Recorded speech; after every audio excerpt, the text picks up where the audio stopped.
Lucas 17, a partir do versículo 3, está tratando de uma situação bastante delicada. Aqui está falando sobre o ato de perdoar, repreender e perdoar os irmãos. E é algo que para muitos é extremamente difícil perdoar e também é difícil repreender.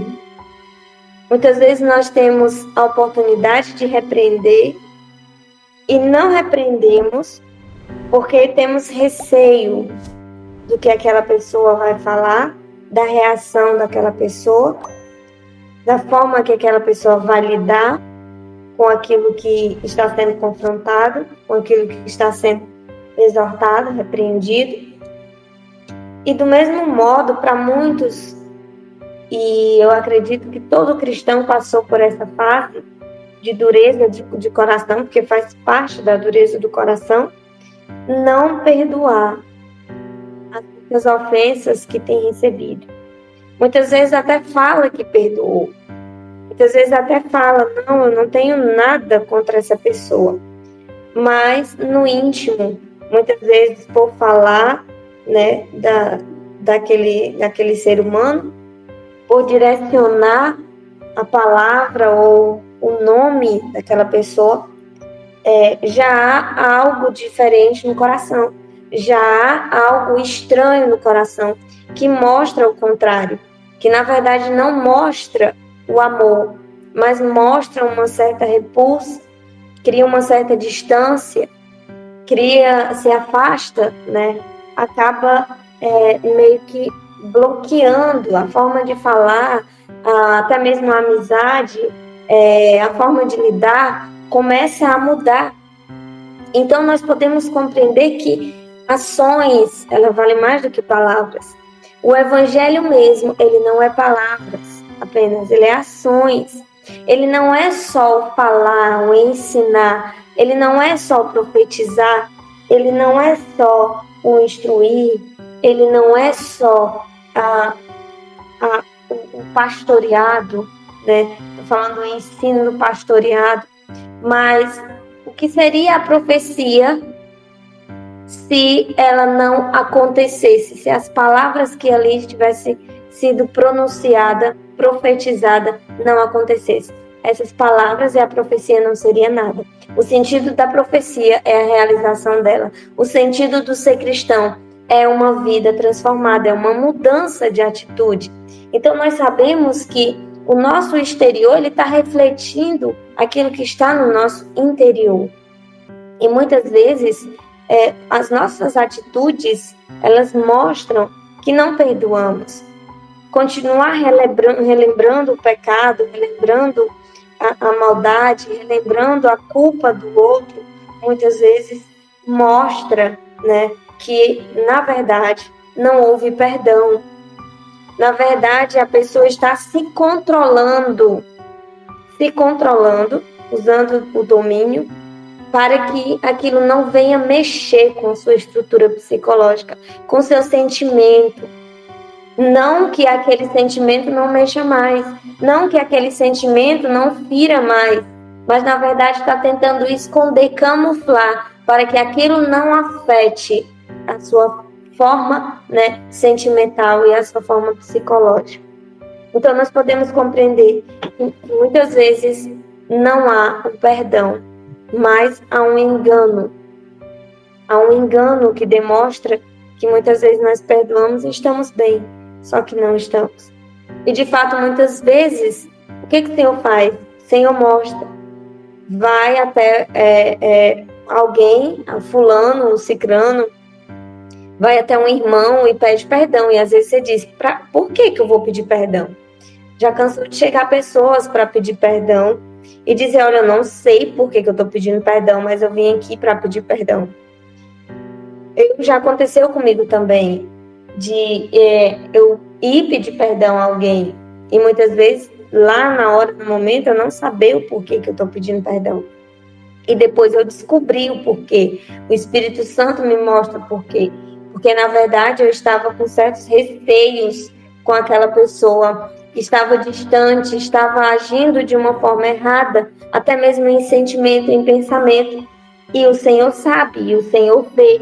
Ele viu que eu não tinha perdoado de todo o meu coração, e Ele me constrange e me leva a ir verdadeiramente pedir perdão e ser perdoado e também perdoar.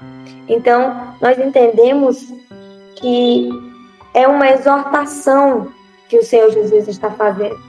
Nós devemos ter cuidado. Se aquele irmão, ele peca contra mim, contra qualquer um dos irmãos, o nosso dever como verdadeiro cristão é repreender. E como eu falei, muitas vezes é difícil repreender e eu pedir perdão. Pedir perdão porque a maioria das vezes o inimigo lança na nossa mente que é vergonhoso, que muitas vezes nós temos medo do que vamos ouvir. Geralmente é sempre isso. Mas o Senhor diz, não, teu irmão errou, vai lá, ele pecou contra ti, não é contra o outro, né? Mas é contra ti, ele errou feio, vai lá e repreende, corrige.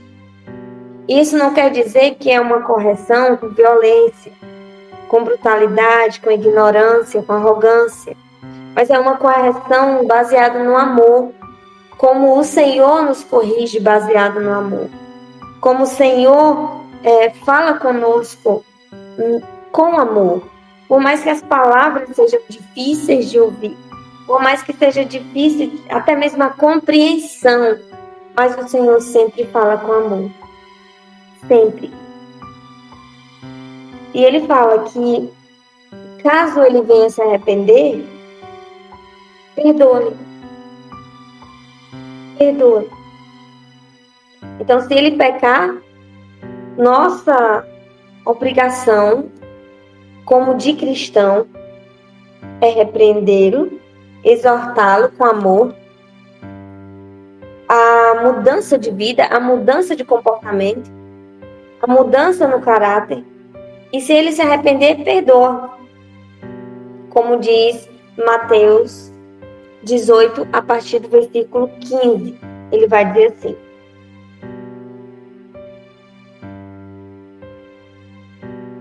se o teu irmão pecar contra ti, vai e em particular com ele conversem sobre a falta que cometeu. Se ele te der ouvidos, ganhastes a teu irmão.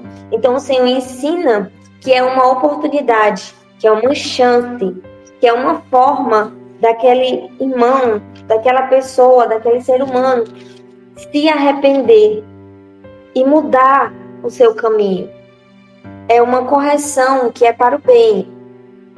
O versículo 4, e aqui nós já vemos o quanto é difícil, né, o pedir perdão, o perdoar e a correção.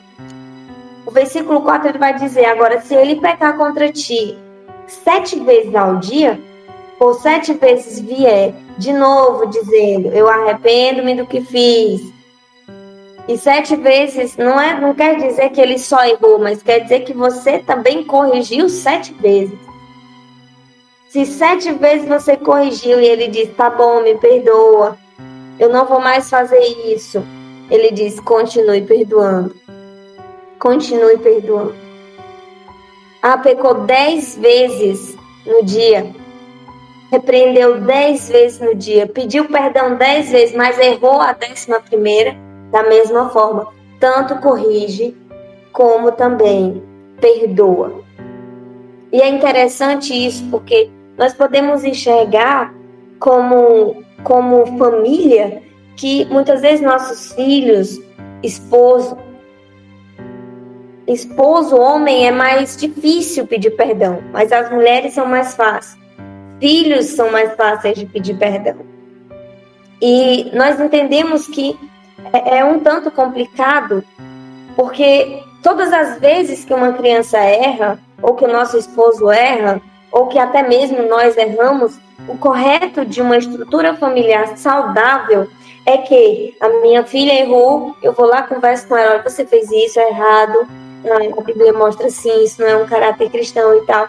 E daí ao constranger-se pela forma, pela conduta que ela deveria estar se comportando e não está, ela automaticamente irá pedir perdão pelo aquele ato que cometeu.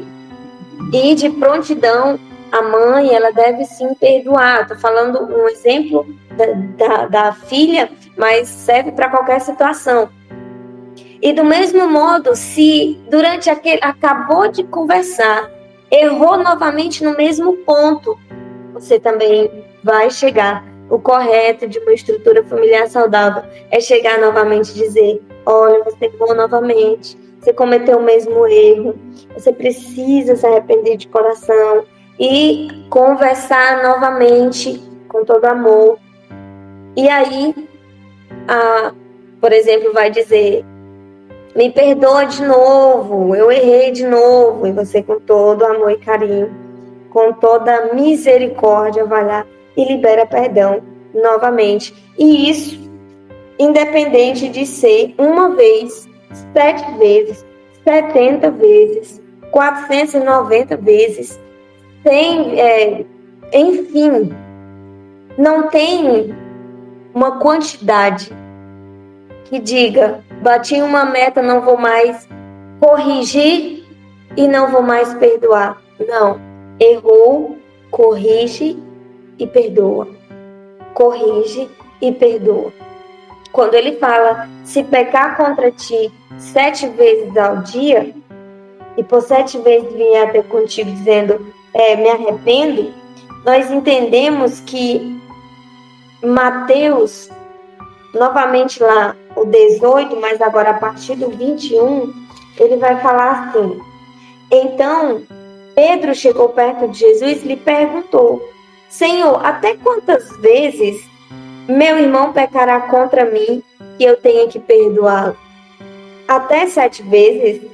Jesus lhe respondeu: não te direi até 7 vezes, mas sim até 70 vezes 7. É interessante que Pedro ele pergunta quantas vezes o irmão chegando para ele vai ter que perdoar, como se houvesse um limite. Jesus disse: não há limites. Se ele chegar para você e pedir 70 vezes 7, você tem que perdoar 70 vezes 7. Esse foi o limite que o Senhor colocou. Mas não um limite por números, mas um limite profético. E nós vemos que em Daniel existe uma profecia das 70 semanas. E essas 70 semanas, elas está relacionada a 490 anos proféticos, que se refere às semanas do cumprimento da vinda de Cristo. Então, o que Jesus está querendo dizer para Pedro? Pedro, até o meu retorno, até a vinda do Senhor, até a vinda de Cristo, você tem que perdoar aqueles que te feriram. Você vai ter que repreender aqueles que pecaram contra ti e perdoar. Até a volta de Cristo, nós como cristãos, como aqueles que seguem o exemplo de Cristo, nós temos que não só repreender aquele que pecou contra nós, mas também perdoar. E o que acontece nessa ação? Às vezes nós damos pouca relevância a certas palavras como a repreensão. Quando nós deixamos de repreender, nós estamos permitindo o erro na nossa família, se for nos nossos filhos, no nosso esposo, no nosso irmão, na nossa parentela, seja como igreja. Quando nós não repreendemos, nós estamos deixando com que essa pessoa se destrua. Nós estamos deixando com que o mal prospere. Nós estamos omitindo fazer o bem. E Tiago fala que aquele que sabe que deve fazer o bem e não faz, ele comete pecado. Ele está pecando. Então nós estamos omitindo quando nós não repreendemos, omitindo o socorro, a ajuda. Nós estamos omitindo a salvação. Porque daquela vida está dependendo, muitas vezes, relacionada à família, principalmente, a minha repreensão, a repreensão que vem do Senhor sobre aquela vida. E tantas vezes a pessoa estava vivendo um erro e ela se pegou, né? Ela não conseguia enxergar que estava vivendo esse erro. E quando alguém vem e fala, um amigo fala, um irmão fala, um parente fala, essa pessoa começa a cair a ficha de que estava vivendo errado e passa a mudar suas atitudes. Passa a se voltar para a realidade verdadeira e viver conforme deve ser vivido. Mas quantos e quantos nós fechamos nossos olhos porque repreender é difícil? Porque você falar muitas vezes com amor no momento da raiva, no momento até mesmo da tristeza, do desânimo, você falar 70, 7, 20 vezes a mesma coisa para alguém, o mesmo pecado para alguém, ou ainda que seja pecados diferentes, mas se torna cansativo, exaustivo. É difícil. Mas é nisso que está o segredo. É através disso que nós vemos uma realidade tão profunda, porque é o que o Senhor faz conosco. O Senhor, todos os dias, Ele nos repreende diversas vezes, até mesmo na mesma situação. Ele nos repreende com amor. Ele fala através do Espírito Santo, através da palavra, através de um louvor. Ele repreende diversas vezes na mesma situação. E, por várias vezes, muitas vezes nós chegamos na presença do Senhor e dizemos: Senhor, não vou mais cometer esse pecado. Senhor, não vou mais agir assim. Não vou mais falar isso. Não vou mais fazer isso. Vou me policiar. E continuamos agindo da mesma forma. Continuamos pecando e pedindo perdão ao Senhor da mesma forma. Nos mesmos erros. Então veja o tamanho da misericórdia do Senhor em nossas vidas. Ele não se baseia pelo que nós somos, mas Ele quer nos dar a intenção, o entendimento de que nós precisamos ter misericórdia uns pelos outros como Ele tem. E isso é um ato de misericórdia. Perdoar e repreender é um ato de misericórdia para com o nosso irmão. Quer dizer que existe alguém que se preocupa, existe alguém que ama, existe alguém que está atento para ajudar a acertar. Isso é algo que nós vivemos todos os dias. E se nós vivemos e recebemos de graça com todo amor, nós também devemos partilhar. Nós também devemos repassar. Então, ele vai dizer, não é só esse o limite. Mas é em todo o tempo, até a vinda do Senhor, nós iremos sim ter que repreender e perdoar. Repreender e perdoar. É por isso que muitas vezes nós deixamos, muitas vezes por pena dos nossos filhos, não queremos repreender, muitas vezes para não chatear o nosso esposo, deixamos de repreender certos erros, certas ações, e acaba que isso vai se tornando, dando legalidade para pecados maiores e vai construindo uma bola de pecado a ponto de você, muitas vezes, lamentar o não ter agido no princípio, não ter agido antes, lá quando foi o primeiro errinho. Então, isso é gravíssimo. Nós precisamos, sim, sentar e repreender quantas vezes for preciso os nossos filhos, nossos irmãos, nossa família, no nosso casamento. Não é agir com autoridade, não é a mulher ser soberba, não é a mulher ser ignorante, arrogante, ser aquela que tudo entende, que é a sábia em tudo. Bom seria se fosse, nós estamos lutando para isso. Não se trata disso, se trata de ajudar o irmão a vencer um pecado, a mostrar misericórdia, a mostrar que você está vendo o erro, mas também está disposto a não só ajudar a vencer, mas também perdoa, que não leva isso para o coração, que não vai mudar por causa de um erro de alguém. Isso também é cristianismo. O versículo 5, ainda de Lucas 17, ele vai dizer assim: diante disso, pediram os apóstolos ao Senhor, aumenta a nossa fé. Aqui tem algo interessante, muito interessante. Ele fala: Senhor, diante disso, aumenta a nossa fé. Os discípulos compreenderam que eles deveriam, até o retorno de Cristo, a consumação de todas as coisas, eles deveriam repreender. Primeiro está a repreensão, e depois o perdão, e depois tinha que perdoar. E nesse intervalo entre a repreensão e o perdão tem que ter o amor e a ajuda para se reerguer e acertar. Ele diz: diante disso, aumenta a nossa fé.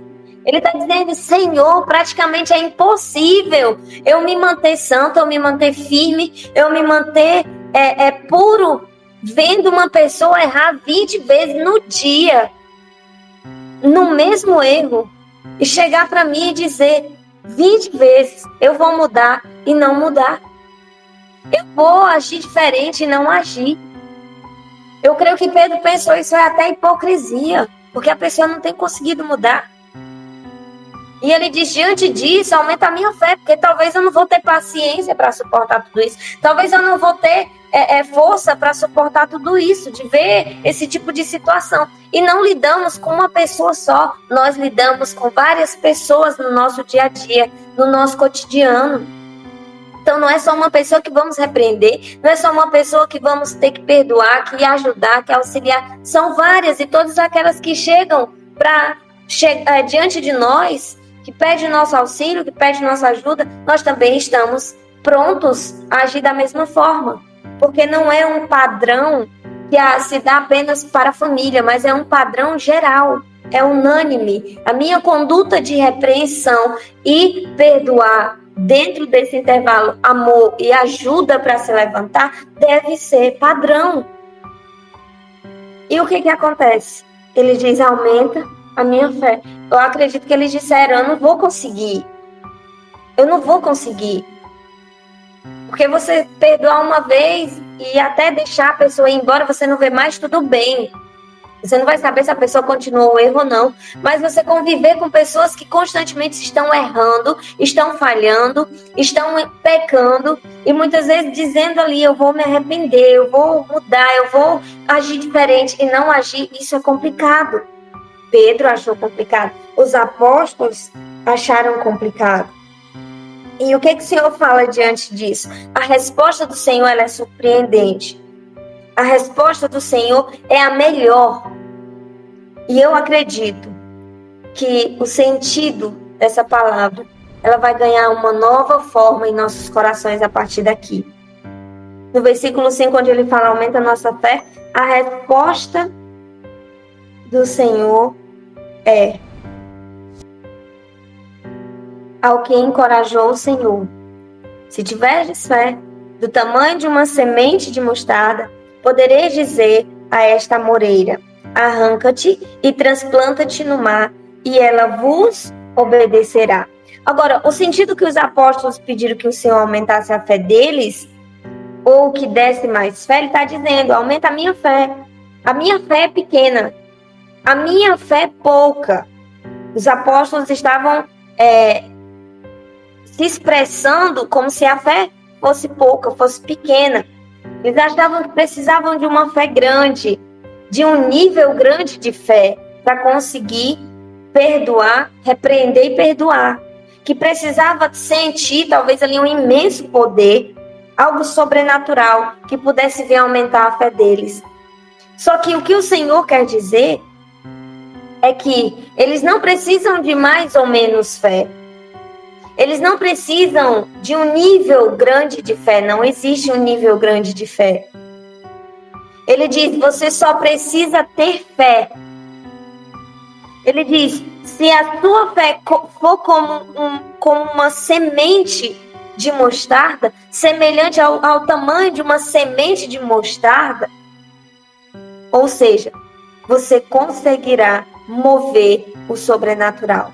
Você conseguirá falar essa amoreira: lança-te daqui, arranca-te daqui, transporta-te para o mar. E assim ela vai obedecer.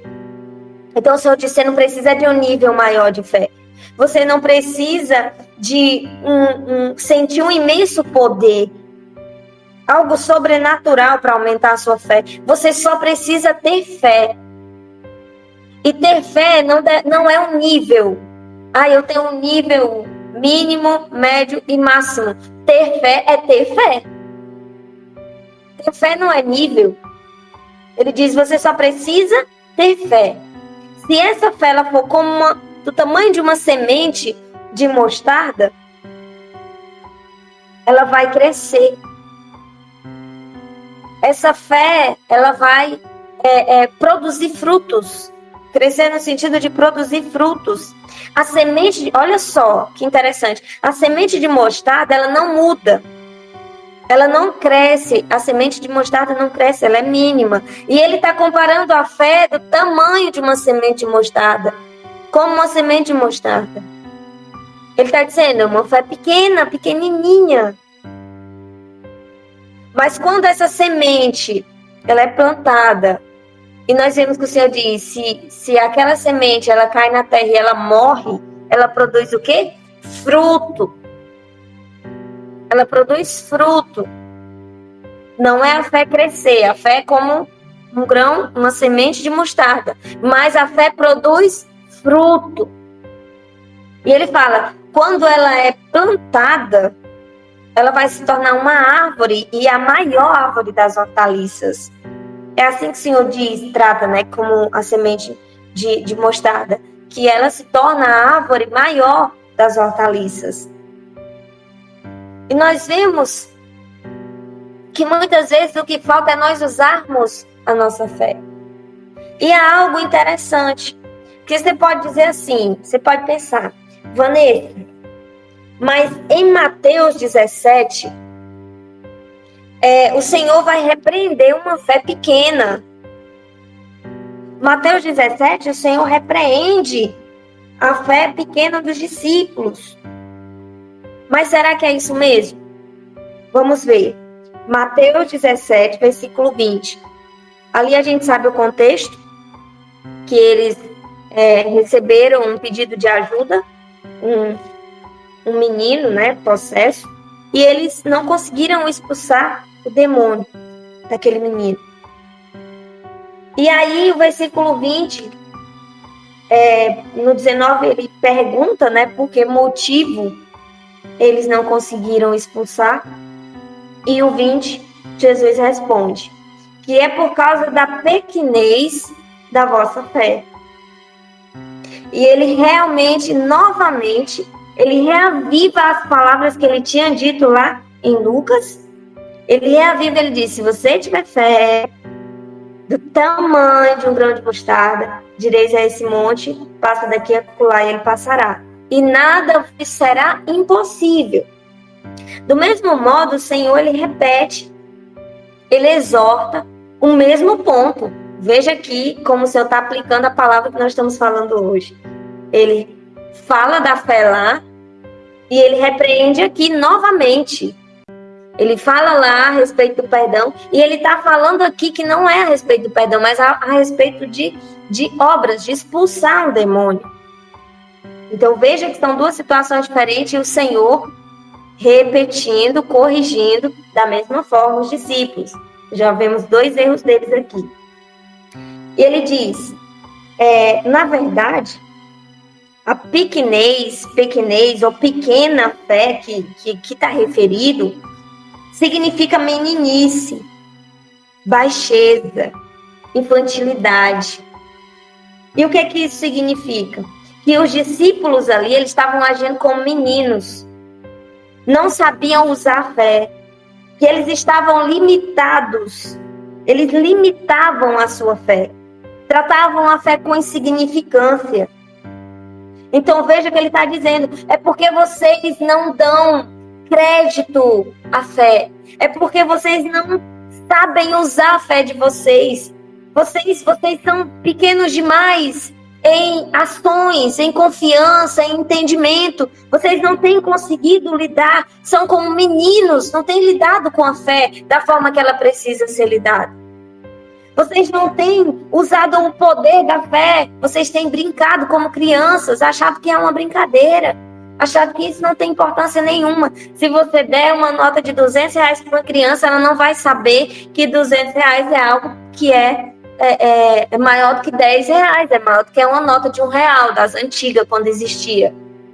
Para ela, aquele papel é um papel, ela nem sabe o que é. Da mesma forma, os discípulos, os apóstolos, estavam tratando a fé como algo insignificante, como criança.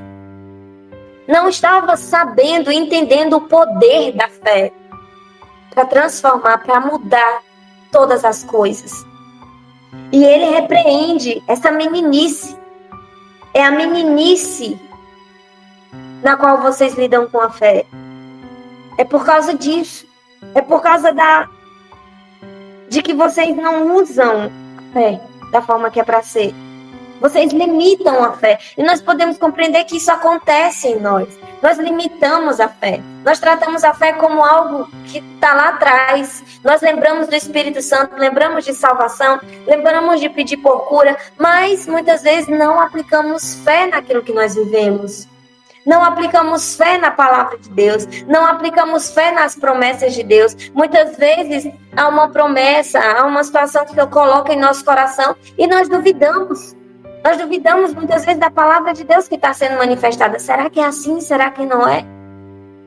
Duvidar da palavra é diferente de examinar e provar o Espírito pelo qual ela está vindo.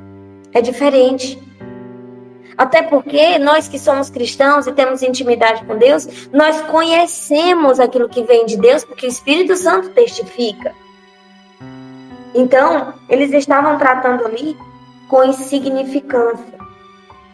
Mateus 21, novamente, 21 vai dizer assim: o que desejas? 21, eu estava lendo aqui, era 19, 21, perdão. 21 diz: então Jesus explicou-lhes: com certeza vos asseguro que se tiverdes fé e não duvidares, podereis fazer não apenas o que foi feito à figueira. Uma outra situação, a terceira situação, que o Senhor vai falar de fé e vai falar do poder da fé e vai falar da forma de usar a fé, do quanto ela é forte. Primeira vez nós vemos o perdão. Não, eu estou contando pelo que eu estou lendo, mas pode ter diversas partes ainda aqui que o Senhor repreende na mesma situação.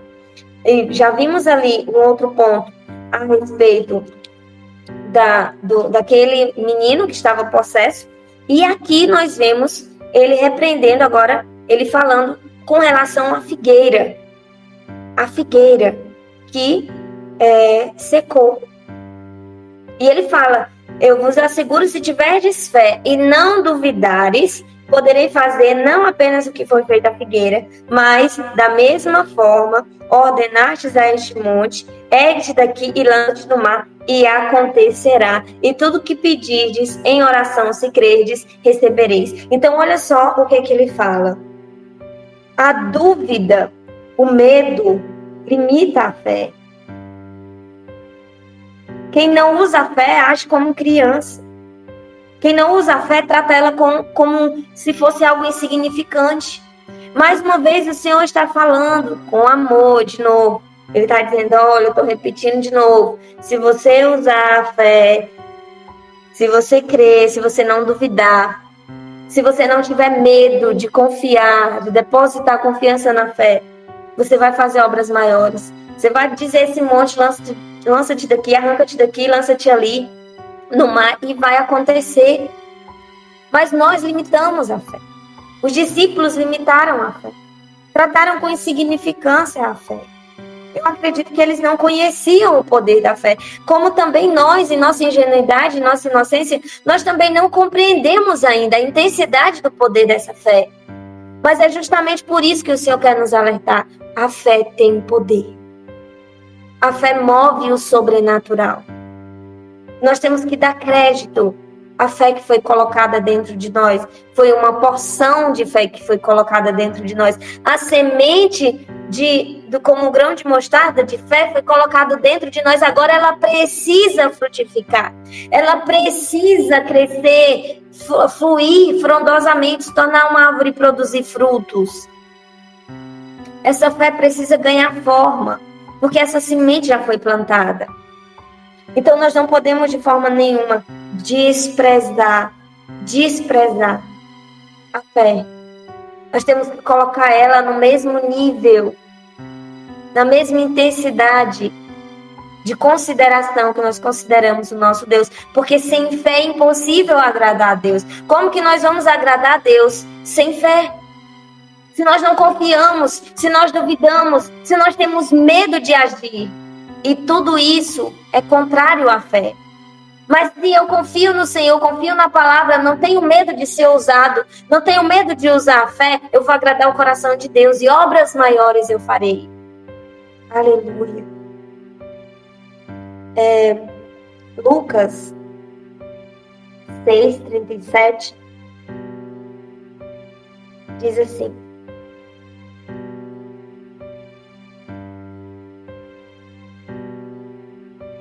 não julgueis e não sereis julgados. Não condeneis e não sereis condenados. Perdoais e sereis perdoados. Voltando para o perdão. O que o Senhor disse? Você só precisa usar a sua fé. Você tem fé. Você só precisa usar a sua fé para que você perdoe quantas vezes for necessário.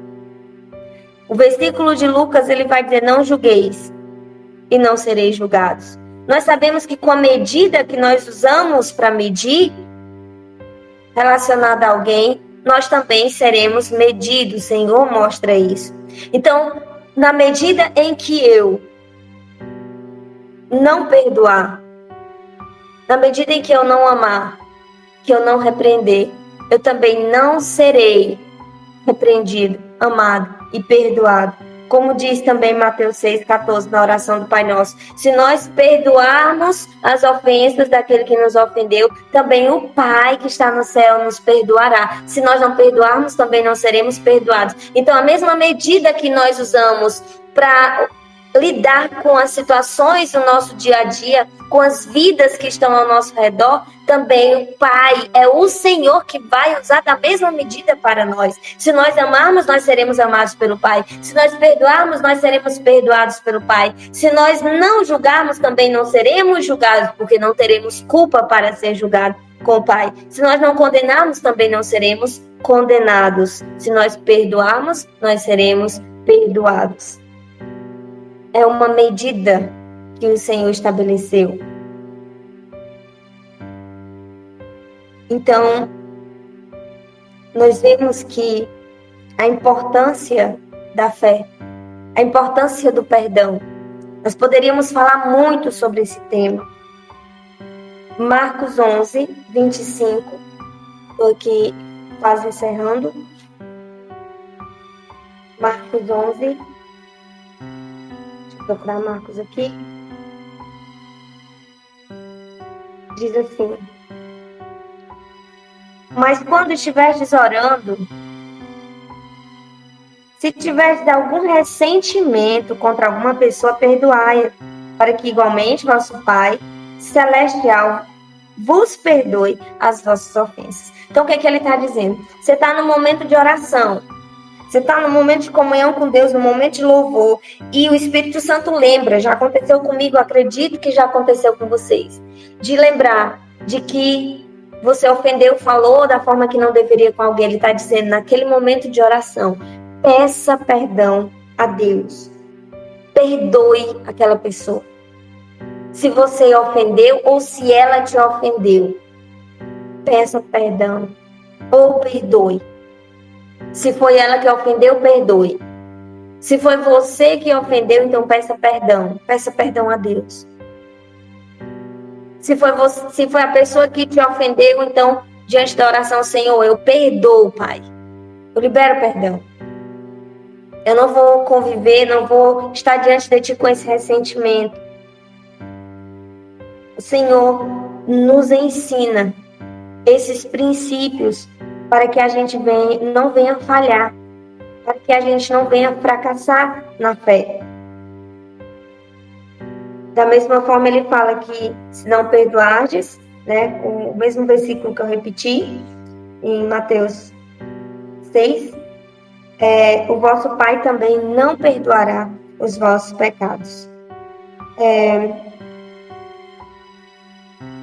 Isaías 43, versículo 21,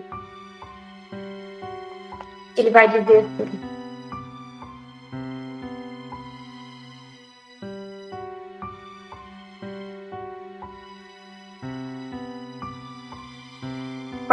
versículo 25, perdão. Sou eu mesmo, aquele que apaga tuas transgressões por amor de mim e que não se lembra mais dos teus erros e pecados. Então, olha só, o próprio Deus, ele mostra também Miqueias, que ele lança, né, Miqueias 7, que ele lança o pecado nas profundezas do mar e não relembra mais. Da mesma forma, quando nós perdoamos, nós não precisamos ficar relembrando, porque o Senhor não fica relembrando.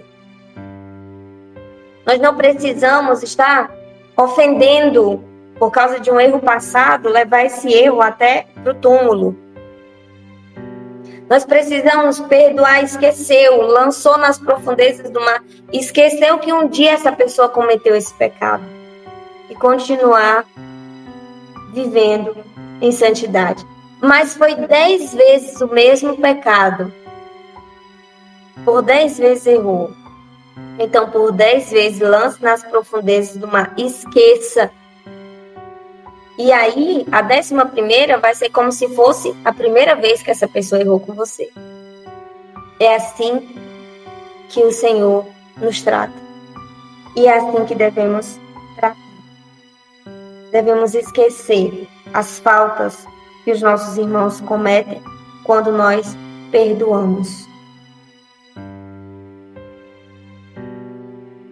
Então 1 João, último versículo, 1 João 1, versículo 9, outro versículo bastante conhecido. Ele vai falar assim: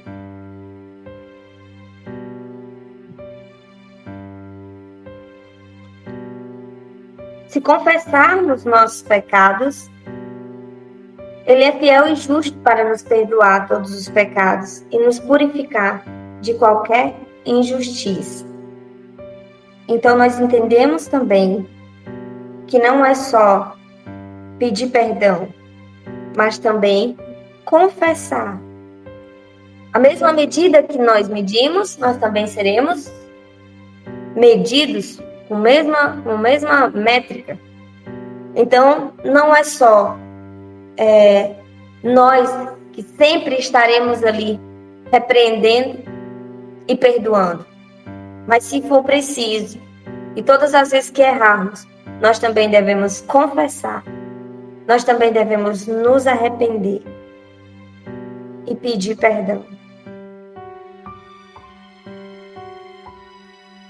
Então, nós sabemos que a vontade do Senhor é nos purificar. A vontade do Senhor é nos dar cada dia mais vida e vida em abundância. E é por isso que Ele nos ensina.